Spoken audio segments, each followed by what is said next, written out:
Hi, everyone. Welcome to this week's edition of Awaken Your Soul. My name is Lauren Cabalden. I'm an LMFT, and this is Shannon Hibble. She's also an LMFT. And we are both the clinical directors at Akua Mind and Body. And this week, we are going to talk about boundaries.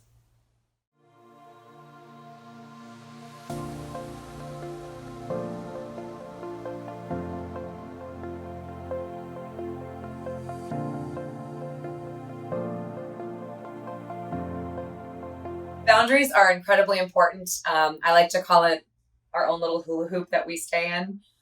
Boundaries are important, particularly in this recovery process, because we're figuring out the blueprint of what we are responsible for. And basically, all we're responsible for is our own feelings and our actions that we can control. And oftentimes, we find that people that are coming into treatment are what we psychologists would call enmeshed in their family members' lives. And that can create a toxic environment where their parent or their spouse or their girlfriend is way too involved. And in our last episode, we talked a little bit about, enabling and codependency, and why someone would be enabling a lot of times is because they might have their own feelings of, low self-worth, low self-esteem, and their purpose or their identity has basically been defined by supporting their loved one. I want to make sure that we define enmeshed. I use these hands because that's what it feels like when you're enmeshed with someone. Some signs of being enmeshed are that you can't tolerate them having a different opinion than you. Another sign of enmeshment is if you can't tolerate them having their own emotions. So they're entitled to having their own emotions. They can be angry, they can be sad, they can be disappointed.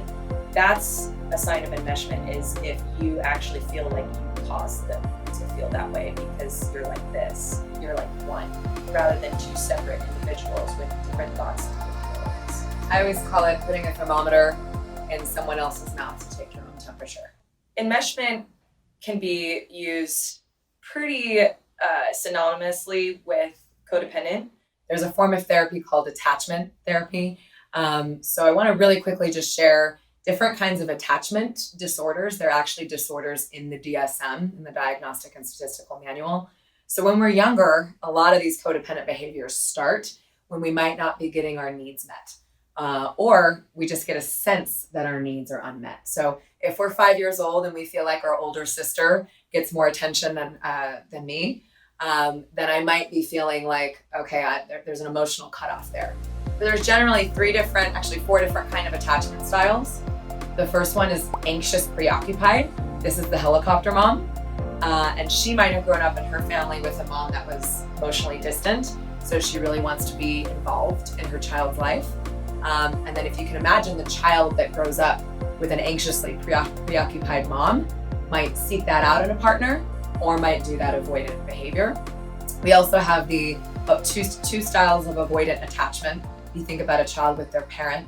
So avoidant fearful and avoidant dismissive. Well, avoidant fearful is when I'm growing up in an abusive household. Dismissive is when I have a parent that's not consistent, not emotionally available. So I'm just going to dismiss them. They're not there for me. So I'm not going to form a bond. And that's where we get, you guys might have heard those words, love addict or love avoidant. So it really can stem from those early childhood attachment issues. What would a functional, secure attachment look like? And what it really is having healthy boundaries, knowing where I end and you begin. So there are 6 boundaries that I'd like to keep in mind. There's physical boundaries, there's mental boundaries, emotional boundaries, material boundaries, sexual boundaries, and spiritual boundaries. So that's 6 different boundaries. If you just start with physical, that's, do I give hugs? Do I allow people in my personal space? I tried to hug a client the other day who was going through a stressful time, and I realized that I was invading his space without asking his permission. And so being mindful of that is important.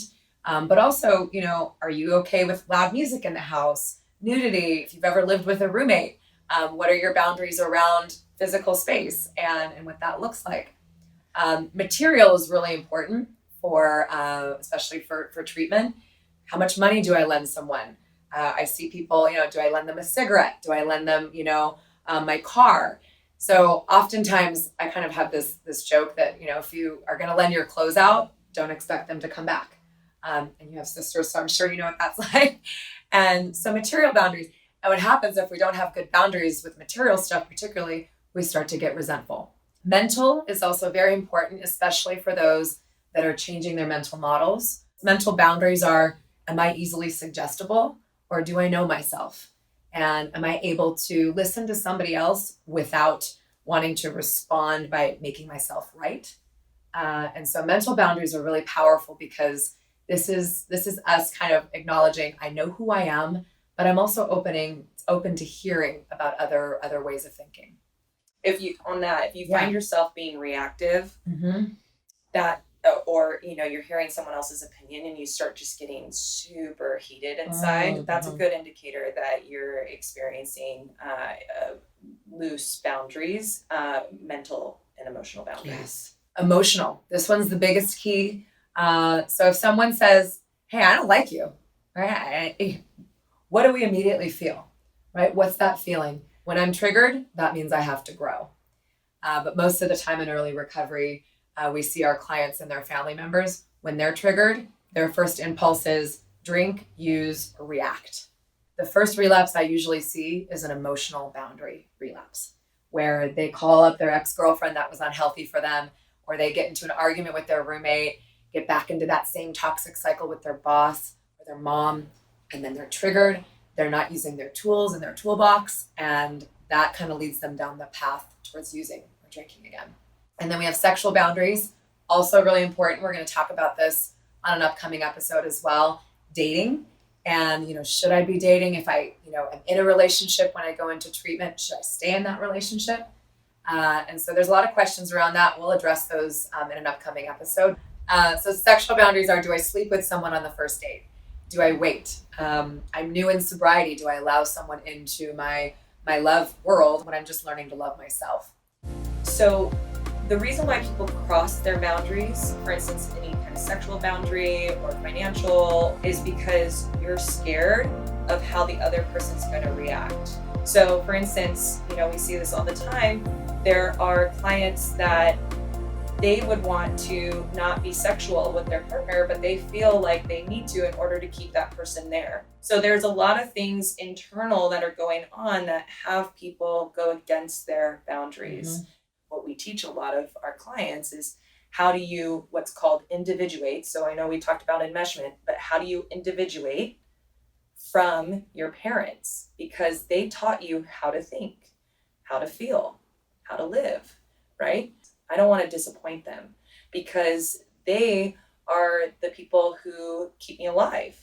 So really underneath that is the deepest fear of what's called abandonment and rejection, which I know we've talked about can be actually the same feeling as death.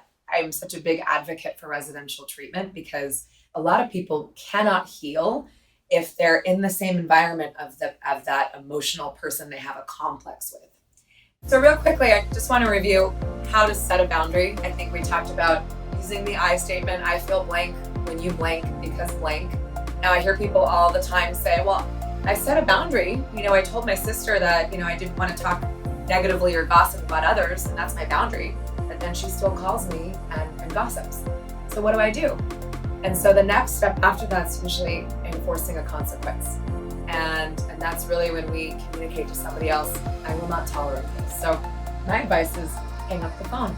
Do the drastic thing that you haven't done because nothing changes if nothing changes. You're going to have to take that next step, which is wildly uncomfortable. And boundaries are beautiful. They communicate to others how they can treat us. And it also sends a message of, this is what I'm going to give you permission to do with me. And it stops there. Thank you so much for watching. Please subscribe to us. We would really like to see you next time. Sounded so desperate. Thank you so much for watching Awaken Your Soul. Please subscribe, and we can't wait to see you next time.